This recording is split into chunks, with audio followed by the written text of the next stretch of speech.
أعوذ بالله من الشيطان الرجيم. بسم الله الرحمن الرحيم. سيقول السفهاء من الناس ما ولاهم عن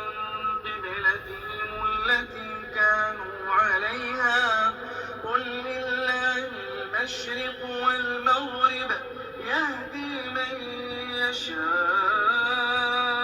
إلى صراط مستقيم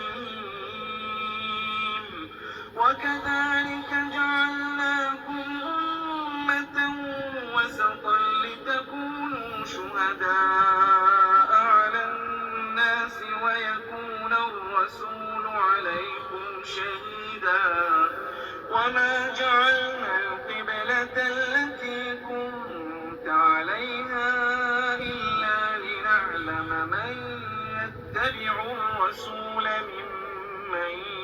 ينقلب على عقبيه وإن كانت لكبيرة إلا على الذين هدى الله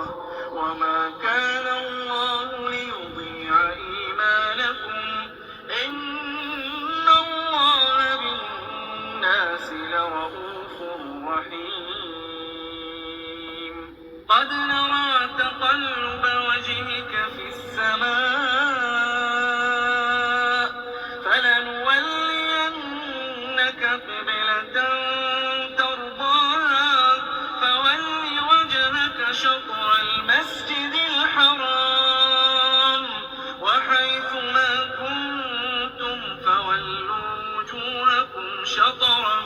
وإن الذين أوتوا الكتاب ليعلمون أنه الحق من ربهم